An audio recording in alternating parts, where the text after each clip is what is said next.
Bueno, en este siguiente ejercicio, el 27.39, vamos a tener fuerza magnética sobre un segmento recto de alambre. En este caso, bueno, vamos a leer primero el ejercicio. Dice, un alambre largo que conduce una corriente de 4.50 amperios forma dos dobleces de 90 grados. En este caso se refiere a este y a este. ¿Cómo se muestra la figura?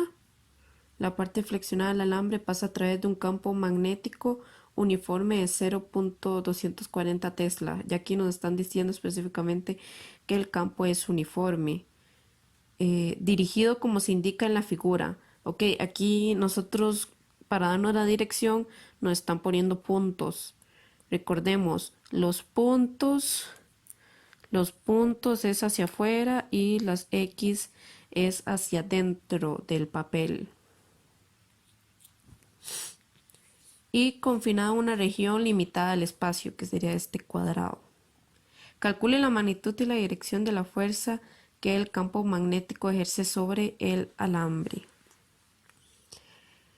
Ok, primero que todo, aquí puse la ecuación que se utiliza para calcular esta, la fuerza magnética. Pero antes que nada nos interesa saber cuál es la dirección que tiene la fuerza en cada segmento.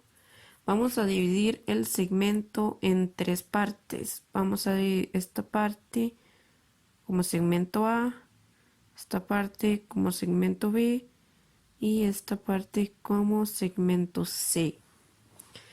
Entonces, para analizar en qué dirección va la fuerza, les puse aquí la regla de la mano derecha para este caso, que la pueden encontrar en los libros.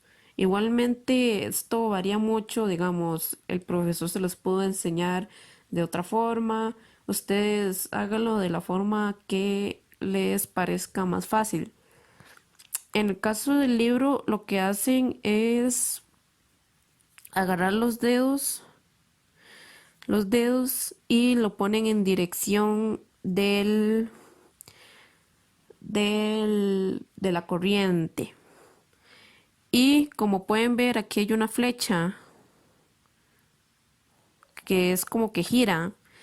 Entonces, lo que hacen es que los dedos en la dirección del campo de la corriente y la giran de modo que que quede en la misma dirección que el campo magnético.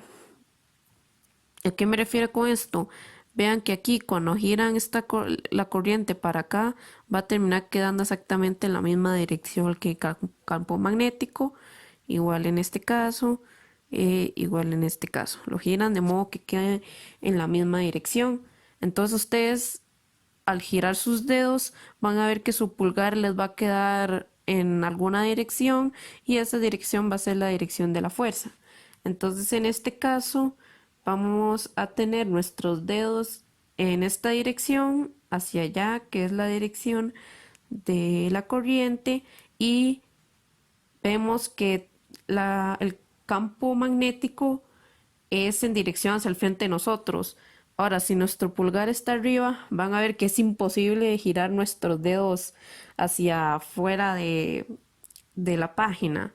Entonces vamos a tener que girar nuestra mano de forma que podamos doblar nuestros dedos. Entonces nos va a quedar un caso como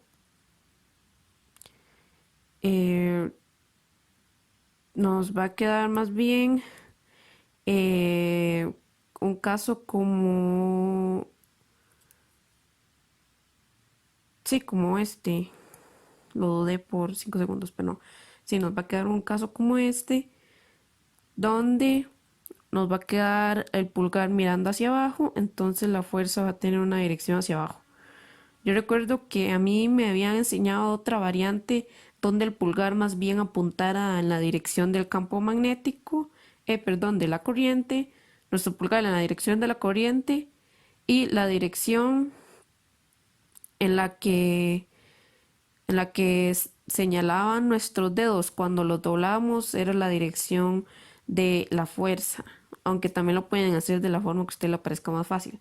Siguiendo la metodología del libro, en este caso, volvemos a apuntar nuestros dedos en la dirección de la corriente y los giramos en la dirección en la que esté el campo magnético. Entonces, en este caso, los doblaríamos hacia el frente de nosotros. Entonces vemos que nos va a quedar el pulgar señalando hacia la derecha. Luego, en este caso, vamos a tener nuestros dedos señalando en la dirección de la corriente nuevamente y los vamos a girar de modo que sea en la misma dirección que el campo magnético y vamos a ver que nuestro dedo pulgar va a quedar mirando hacia abajo. Entonces de esta forma ustedes podrían ver la dirección de la fuerza. Repito esta parte, los dedos en dirección al campo, a la corriente y los doblamos en la dirección en la que esté el campo magnético. La dirección en la que quede nuestro pulgar va a ser la dirección de la fuerza. Igualmente esto, como digo, tiene muchas variantes, muchos profesores lo enseñan de muchas maneras. Ustedes lo pueden hacer de la forma que a ustedes les resulte más fácil. Ahora sí, esto es importante porque lo vamos a utilizar para el cálculo. Entonces, lo primero que vamos a hacer es saber, dejar en claro que al sumar las fuerzas magnéticas vemos que es un vector.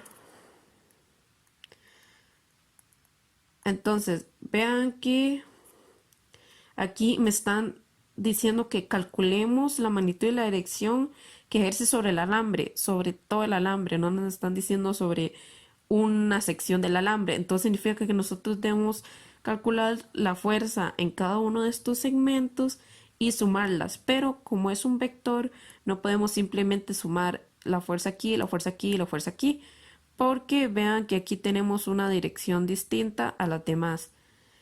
Pero siempre y cuando sean la misma dirección, vamos a poder calcularlo con una suma normal, siempre y cuando sea en la misma dirección. Entonces, ¿eso qué significa? Que yo puedo agarrar la fuerza magnética en el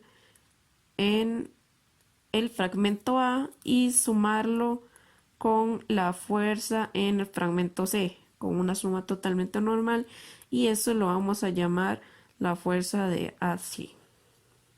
Como dije, en este caso sí se puede sumar totalmente normal, pero no podríamos añadir el fragmento B porque está en una dirección distinta.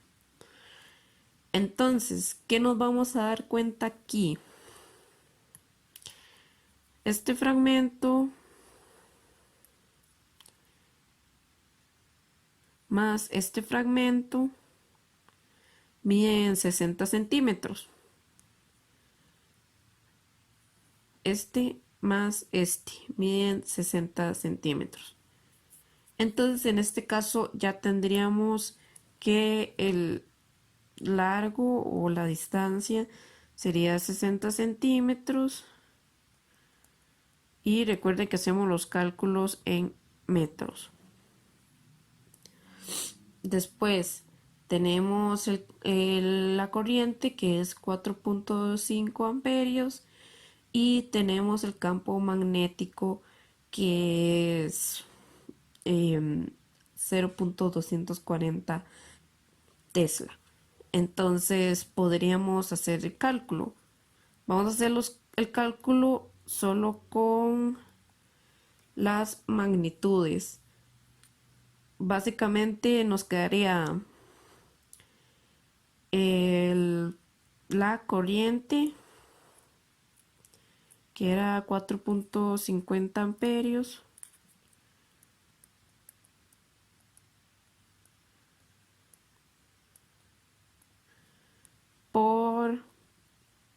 la longitud, que sería 0.6 metros. Recuerden que esta fuerza es la fuerza de AC. Y el campo magnético, 0.240 Tesla. Entonces, de esta forma, al meterlo en la calculadora, vamos a obtener el resultado. Ok, entonces la fuerza está dando, la fuerza de AC está dando 0.648 newtons unidades de fuerza. Una vez calculamos eso, podemos proceder a calcular la fuerza en B. Tenemos que B mide B mide 30 centímetros. Entonces es la misma magnitud de corriente. Los centímetros los pasamos a metros y multiplicamos por el campo magnético. Hacemos el cálculo y nos va a dar que la fuerza en el fragmento B es 0.324 newtons. Ahora ya tenemos la suma de la fuerza que mira hacia abajo y la fuerza que era en esta dirección, hacia la derecha. Ahora, a nosotros nos estaban pidiendo la suma total, entonces, ¿cómo hacemos para medirlo? Acordémonos que cuando teníamos un vector en cierta dirección, este vector tiene una componente en X y una componente en Y. Entonces, básicamente, si nos imaginamos un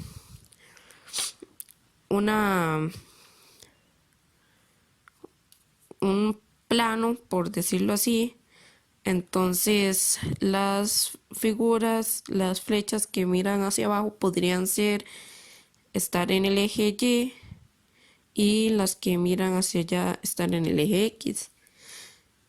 Cuando nosotros teníamos eso así, nosotros para calcular, por ejemplo, en este caso la fuerza, tendríamos que sacar la raíz cuadrada de la componente en X más la componente en Y, ambos al cuadrado. Y de esta forma sacamos la magnitud de la fuerza. Esto es lo que vamos a aplicar ahorita y eso se aplica para todos los vectores. Entonces, ustedes pueden tener eso en mente para cuando ocupen sacar la magnitud de un vector que lo que trae son sus componentes. Entonces, al sumar el cuadrado de sus componentes, vamos a tener la magnitud. Entonces, la fuerza total sería al cuadrado de la componente en X, que en este caso sería el fragmento B, y habíamos dicho que era de 0.324. Más la componente de la fuerza en Y, que en este caso serían los que miran hacia abajo, y que serían 0.648.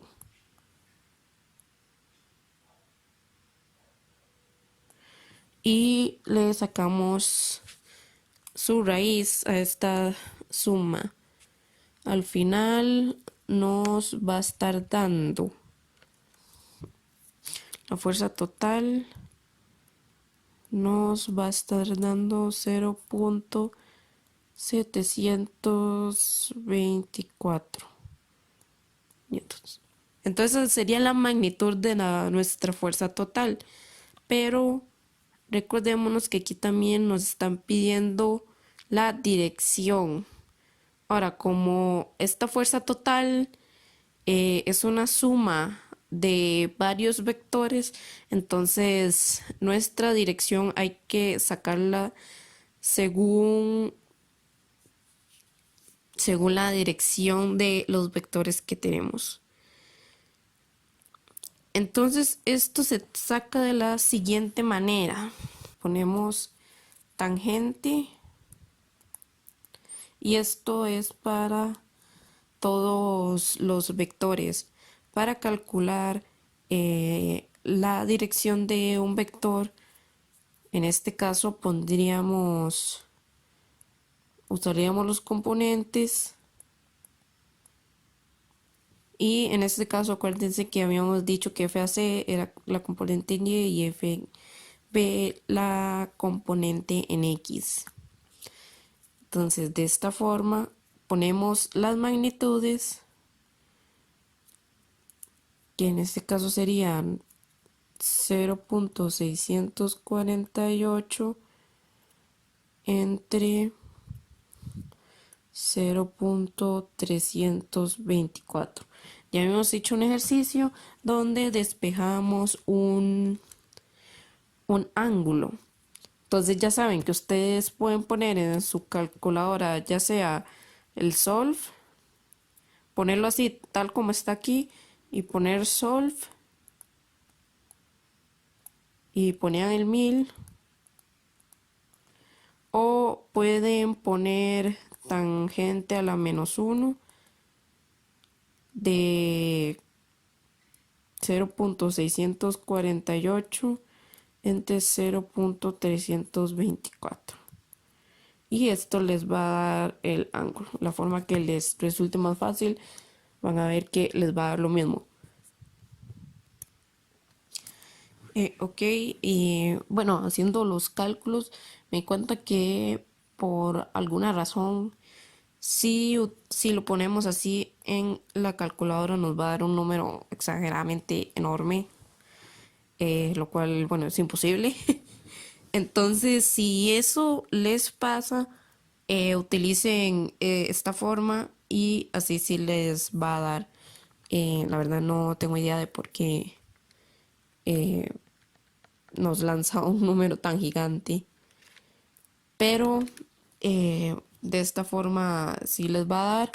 Ponen tangente a la -1 y en el paréntesis ponen 0.648 entre 0.324. Eso le dan igual y les va a estar dando que el ángulo mide 63.43 grados. Entonces, ¿qué significa esto? Básicamente nos está diciendo que vamos a tener un componente de la fuerza aquí y otro componente de la fuerza acá, y la sumatoria de esta fuerza va a tener este ángulo de 63.43 grados, y al momento de poner la respuesta se dice que la fuerza total es de 0.724 newtons con un ángulo de 63.43 grados. Entonces de esa forma resuelven ustedes el ejercicio y ponen su respuesta.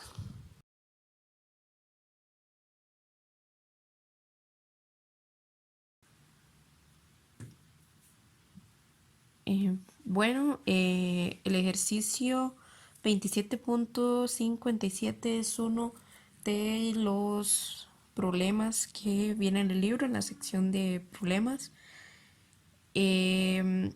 Básicamente a uno le piden aplicar muchas cosas. En este caso, realmente cuando nos ponen PA, significa que vamos a ocupar ya sea conocimientos previos o algunos cálculos que se ven, por ejemplo, en cursos de cálculo. A eso se refiere. En este caso, lo que vamos a ocupar hacer es un balance de energía que básicamente es de física uno, entonces eso es como lo único fuera lo normal. Entonces procedemos a leer el ejercicio. Dice, reactor de fusión, si dos núcleos de deuterio, carga más E, o sea, la carga del electrón positivo, masa 3.34 por 10 a la menos 27 kilogramos, se acercan lo suficiente, la atracción de la fuerza nuclear fuerte los fusionará y formará un isótopo de helio, de manera que se liberará una vasta cantidad de energía. El rango de esta fuerza es de alrededor de 10 a la menos 15 metros. Este es el principio detrás del reactor de fusión. Los núcleos de deuterio se mueven demasiado rápido para ser contenidos por paredes físicas, por lo que se confinan usando magnetismo. Entonces, bueno, esto básicamente es como hablada, ¿verdad? Lo único que nos interesa son los datos de la carga y de la masa. Entonces, nos dice en la primera pregunta, ¿qué tan rápido tendrían que moverse dos núcleos para que una colisión de frente se acerquen tanto que se fusionen? Suponga que sus rapideces son iguales, trate a los núcleos como cargas puntuales y suponga que también se requiere una separación de 1 por 10 a la menos 15 para que ocurra la fusión. Bueno, básicamente esta separación va a ser la separación mínima que van a tener esos núcleos. Esto significa que no va a poder haber una distancia menor a esto porque ya se da la fusión. Entonces nos están dando la velocidad que debe haber para que logremos llegar a esta separación, ¿verdad? Porque obviamente mientras se acercan dos núcleos se van a repeler, entonces ocupan una velocidad que sea tal que logren llegar a esta distancia. Entonces, para hacer ese cálculo vamos a ocupar hacer balances de energía que se hacían en física uno. Entonces, recordamos un poco, los balances de energía se hacían así. Se calculaba la energía potencial que se presentaba con U más la energía cinética que se presentaba con K es igual a la energía potencial y la energía cinética. Ok, básicamente el punto 1 es separados una distancia bastante grande y la distancia 2 es a distancia mínima. Entonces, ¿qué va a significar esto? Cuando están totalmente separados van a tener una velocidad. Esta es la velocidad que tenemos que calcular. Entonces, como inicialmente están separados, no vamos a tener energía potencial, porque las moléculas van a tener una gran velocidad, entonces solo van a tener energía cinética. Y obviamente, como el ejercicio no nos dice, vamos a suponer que no hay efecto de ninguna otra carga. Ahora, cuando está a una distancia mínima, lo que va a pasar es que pasa algo parecido como, no sé si recuerdan, en movimiento parabólico, que en el movimiento parabólico, cuando se llega a la distancia máxima, esto solo es un ejemplo, cuando se llega a la distancia máxima recordamos que v es cero. Bueno, aquí pasa algo parecido, cuando llegamos a esa distancia donde, que es la distancia máxima a la que pueden llegar, vamos a tener únicamente energía potencial, no vamos a tener velocidad, sino que vamos a tener solo energía potencial, por lo tanto, la energía cinética se cancela porque es cero, y en este caso no hay energía potencial también porque es cero. Entonces, nos va a quedar al final que la energía cinética en la posición 1 es igual a la energía potencial en la posición 2. De nuevo, esta se cancela porque las partículas no, digamos, no los afecta nada en ese momento, no hay ninguna otra carga que los afecte, simplemente van a una velocidad muy grande. Bueno, muy grande para una partícula, obviamente. Y en este caso se cancela la energía cinética porque se llega a un minuto, a un momento donde ellos como que se detienen, ¿verdad? Es como la distancia máxima que pueden recorrer. En ese momento se detienen y sucede la fusión. Pero nosotros este cálculo lo vamos a hacer en el momento justo antes que se dé la fusión, simplemente lo suficiente para que llegue a esta distancia. Entonces, bueno, ¿qué va a pasar? Recordemos que la energía cinética se calcula siempre igual, masa por velocidad al cuadrado entre 2. Y recordemos que la energía potencial la tengo aquí para cargas es esta. Recordemos que esto también era la constante K. Entonces también como se toma en consideración las cargas y la carga de ambos era más E, entonces la vamos a poner como E a la 2.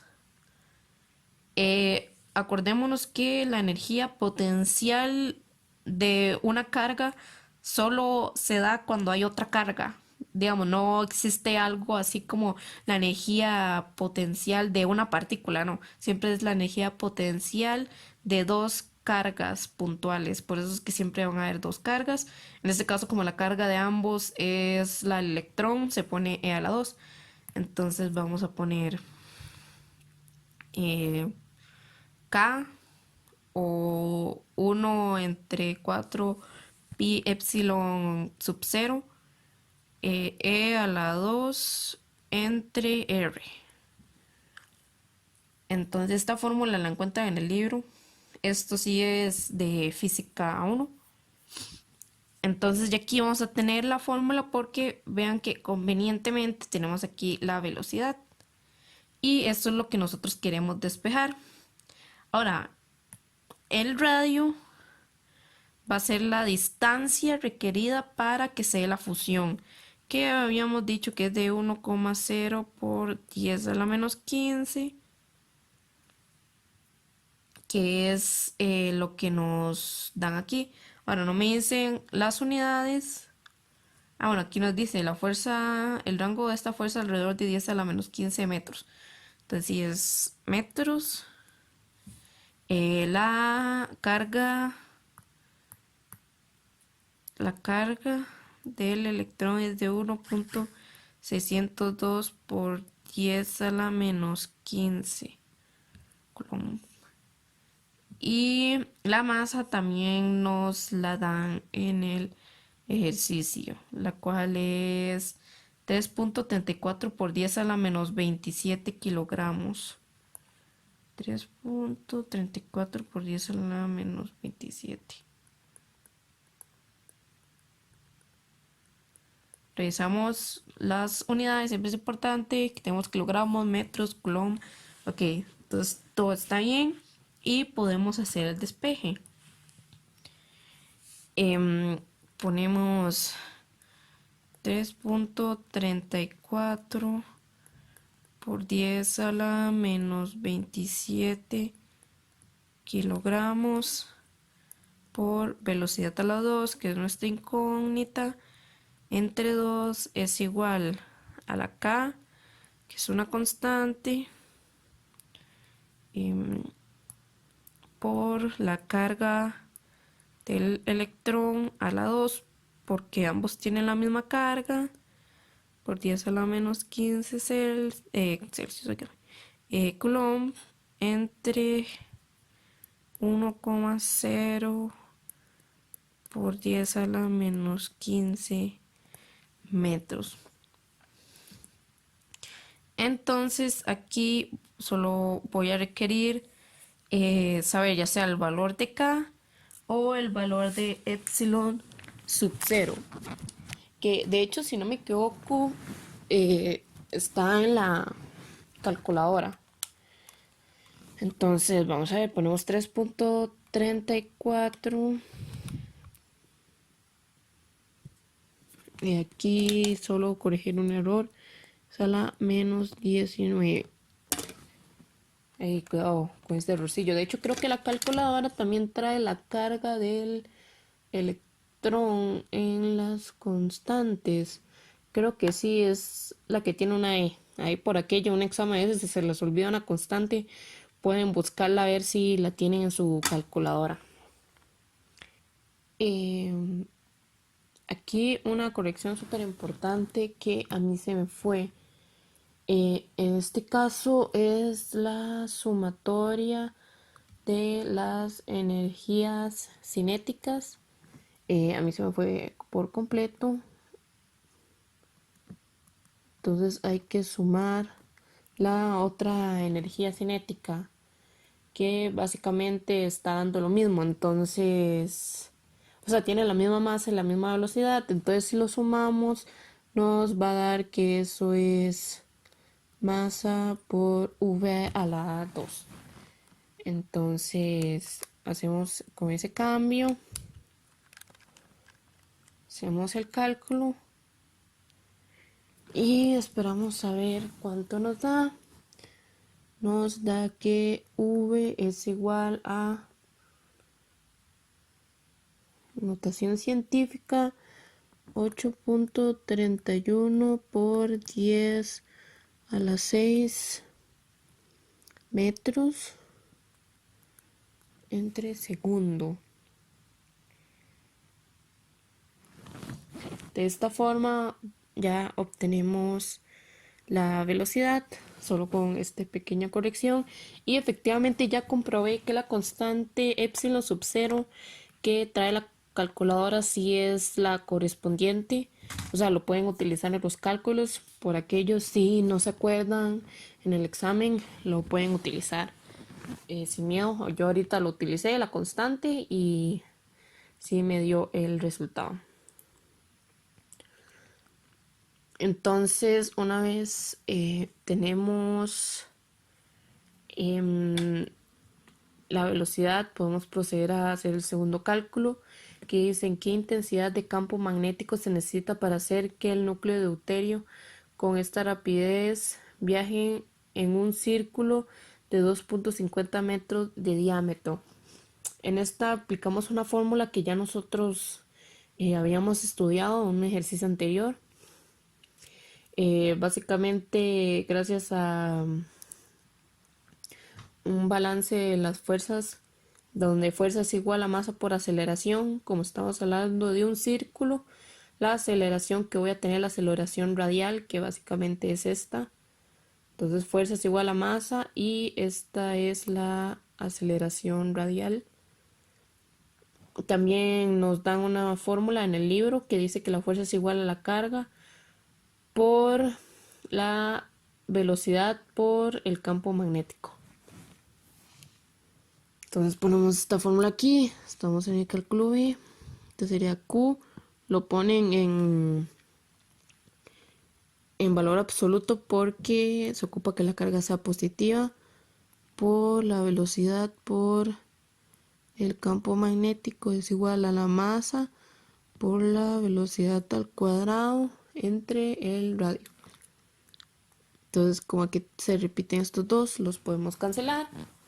Entonces, tenemos la carga, que ya sabemos cuál es, 1.602 por 10 a la menos 19 por el campo magnético, que es el que vamos a calcular, por la masa, que ya la tenemos, 3.34 por 10 a la menos 27 kilogramos por la velocidad, que la acabamos de calcular, 8.31 por 10 a la 6 metros entre segundo, entre el radio, que es el que nos da aquí 2.50 metros de radio. Bueno, ¿es radio o diámetro? De diámetro. Vean qué importante. Me están dando diámetro y yo aquí ocupo el radio. Entonces la mitad de 2.50 es 1.25 metros de radio. Otro de dadas hoy, perdón, nos está dando que el campo magnético es igual a 0.139 Tesla. Entonces, este sería el resultado de la pregunta 2. La respuesta de la pregunta 1 es 8.31 por 10 a la 6 metros entre segundo. Y la respuesta de la pregunta 2 es 0.139 Tesla. Entonces, con esto concluimos este ejercicio.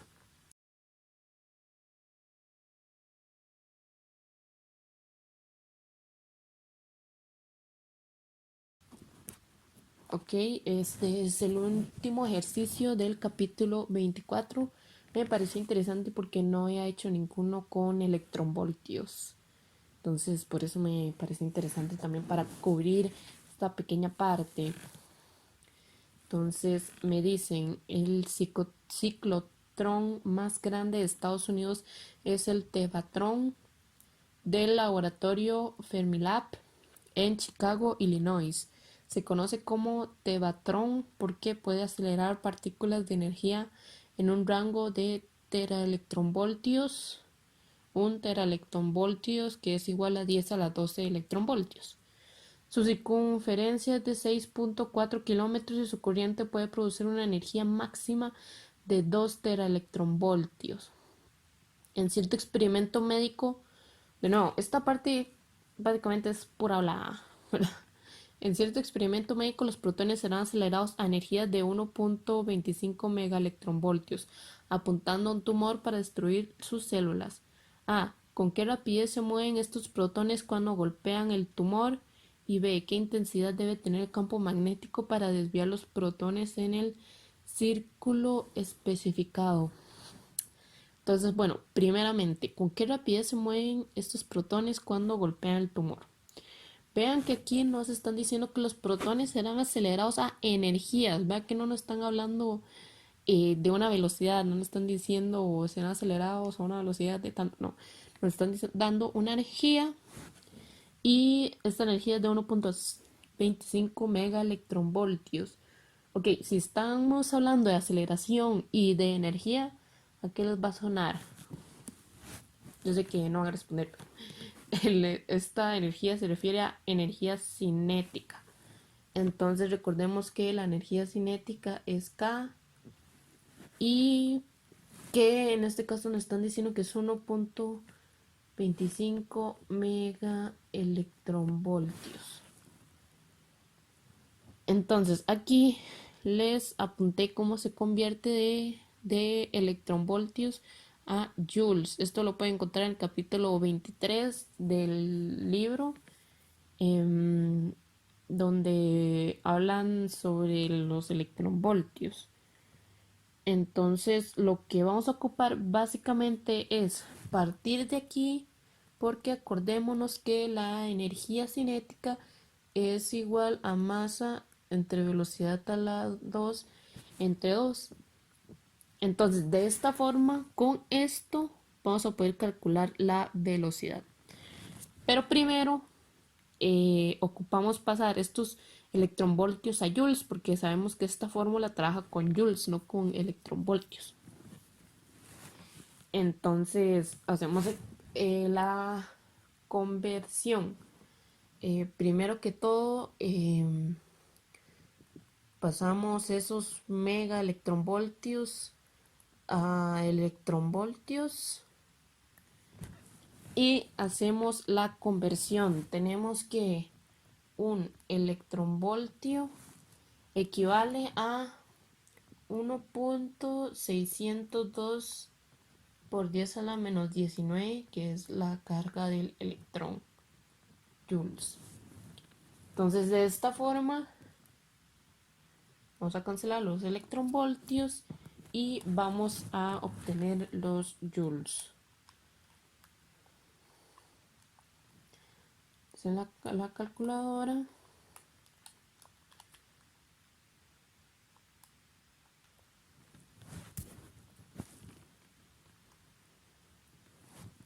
Y da lo siguiente. Nos da 2 por 10 a la menos 16 joules.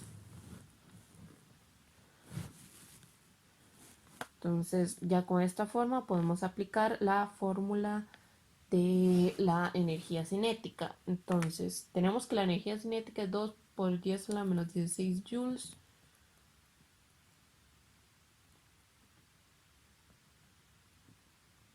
Y aquí un super error, super tonto. Es por 10 a la 6, por favor, no hagan esto en el examen. Aquí es un buen ejemplo de cosas con las que le podrían equivocar en el examen y que no, por favor, no las hagan, cuídense. Entonces nos estaría dando que entonces en vez de a la menos 16 sería a la menos 13.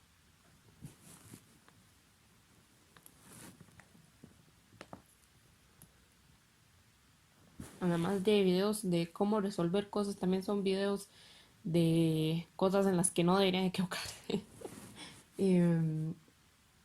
Entonces, de esta forma vamos a tener joules y 2 por 10 a la menos 13 joules es igual a masa que nos habían dicho. Bueno, yo lo apunté aquí porque como estamos hablando de protones, esta es la masa: 1.67 por 10 a la menos 27 kilogramos por velocidad a la 2 entre 2. De esta forma despejamos la velocidad. Aquí solo estamos hablando, digamos, estamos haciendo el análisis con un único protón.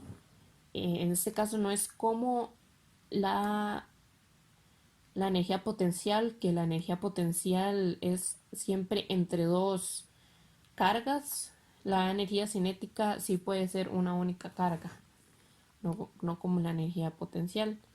Entonces, una vez hemos escrito toda la fórmula, la despejamos y nos estaría dando 1.56 por 10 a la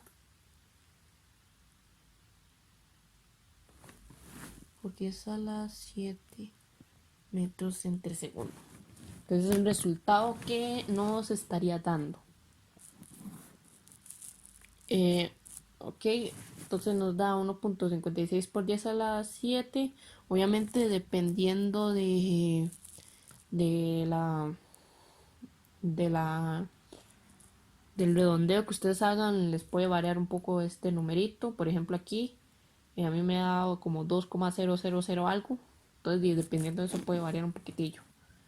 Entonces una vez tenemos la velocidad, que bueno, la rapidez con que se mueven los protones cuando golpean el tumor, entonces ahora podemos calcular qué intensidad debe tener el campo magnético para desviar los protones en el círculo especificado. Básicamente veo que aquí nos hablan de la circunferencia.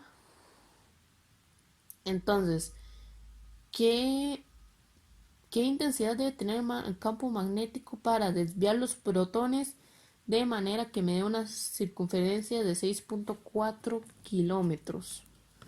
Entonces, esto lo calculamos con esta fórmula que ya hemos usado antes.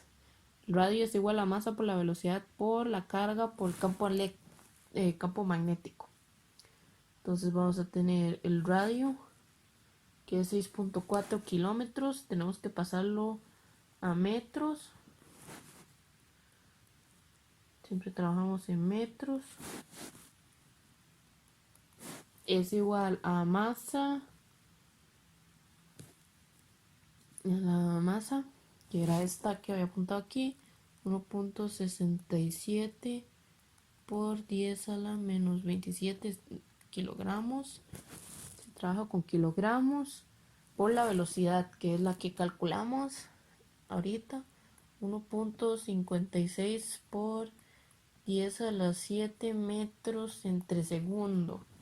Esto lo dividimos entre la carga, que nos acordamos que la carga del protón es la misma carga que el electrón, que era 1.609 por 10 a la menos 19.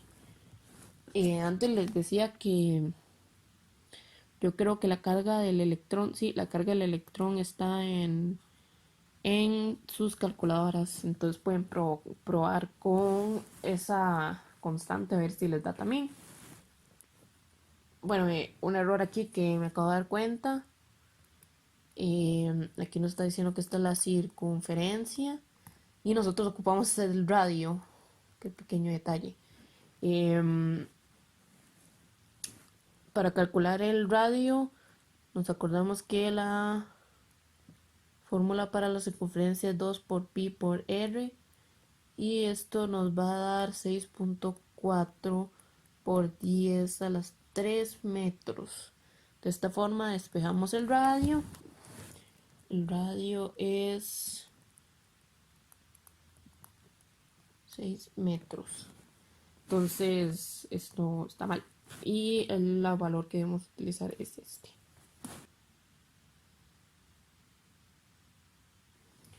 Al final me está dando 1.59 por 10 a la menos 4 Tesla. Entonces este sería el valor del campo magnético necesario. Ok, ya probé otra vez con la constante E, que es la 23 en la calculadora, y sí me dio. Entonces pueden utilizar esa constante para hacer sus cálculos en el examen. De hecho, si ustedes ven los números 1, 2 y 3 que dicen MP, me estoy refiriendo a los que vienen en la tapa de la calculadora. Traen una postalita que trae constantes. Entonces dice MP, MN, ME. Esos son la masa del protón, la masa del neutrón y la masa del electrón. Entonces, de hecho, en este caso, como usamos la masa del protón, podríamos cambiar la masa del protón. Ahí vienen las instrucciones para ponerlas. Dice que hay que poner shift 7 y poner el número de la constante. Entonces, de hecho, lo resolvemos y con la constante de MP, que es la masa del protón, y efectivamente nos está dando lo mismo. Entonces, vean cómo la calculadora les puede ayudar con las masas, con la carga del electrón, con el epsilon sub 0. Hay varias aquí constantes que pueden utilizar en su examen. Bueno, hasta aquí el capítulo 27. Este es mi primer video, entonces sí me sentía un poco nerviosa, pero espero que les ayude a pesar de los errores tontos. Muchas gracias.